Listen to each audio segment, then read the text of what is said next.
Hello and welcome to another update video about Link. Link's chart tried to break out, or the price tried to break out to the upside yesterday.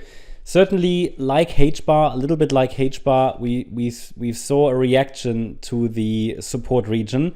Second, third time, right? But not yet a sustained breakout. As you can clearly see, the reaction to micro support was only in 3 waves. So it was a 3-wave pattern, and this 3-wave pattern is really not good enough to confirm that we've actually bottomed. Now, when we talk about a possible upcoming 5th wave, we know these can be diagonals, so they might start with 3 waves.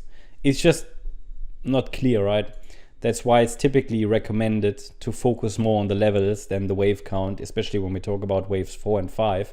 And we also know that 4th waves typically generate some fake outs. Now, I have to say, this 4th wave is healthy enough to be called complete. I mean, the wave 1 was here probably, wave 2 here, it shifted slightly. And this was a 3rd wave top. The wave 4 might have bottomed, absolutely. The idea is that as long as we're holding above $20.92, the focus can be on higher in a 5th wave. Whether that means we test the support region again or not, it is not so relevant from this perspective. Now, it is important to understand that we're holding below critical resistance. It's a very, very important pivot.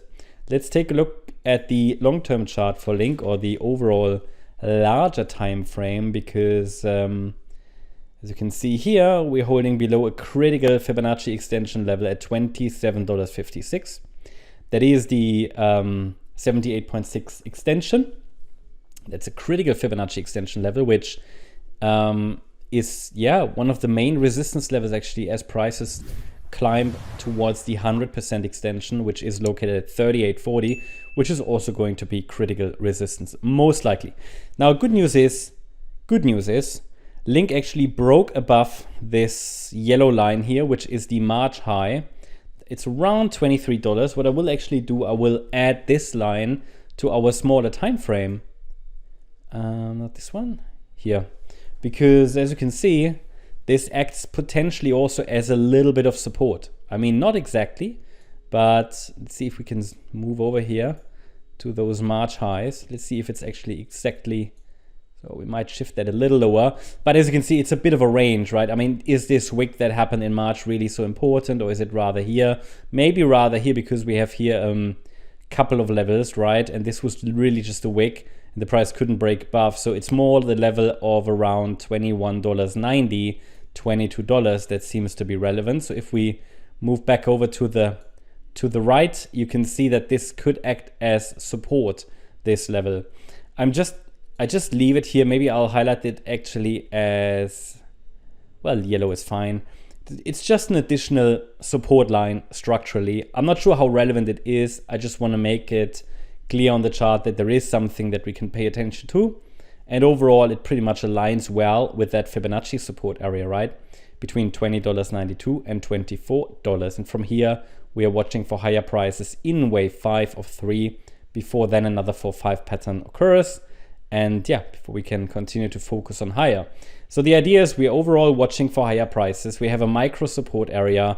In wave 3, we'd like to see one more high. It's at this stage not very clear if a low is already in. Certainly no evidence for it yet, other than a little bit of upside momentum, but green candles alone don't confirm a breakout.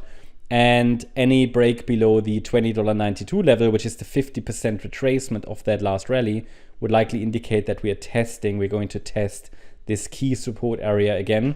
Not again necessarily, but this would be support for this 4th wave. Okay, if it happens, this pullback from here, this is going to be support for this 4th wave. And then the 3rd wave already topped here. Not ideal, but this is what we would have to go with in that case. Let me just double check.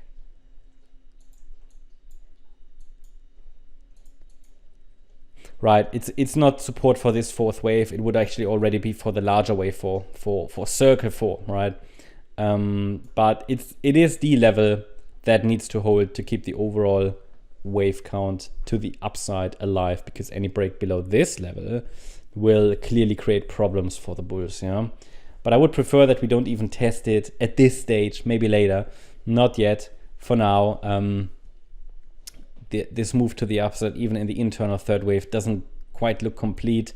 And the pullbacks were also very choppy and overlapping, indicating there could really be some upside momentum still, to follow. Okay, that's the update about Link. Hope you liked the update. If you did, please hit the like button, leave a comment, and subscribe. And if you really like the content, and please check out the channel membership. Also, make sure that you follow us on Instagram and Twitter for additional content. Thanks a lot for watching. Bye-bye.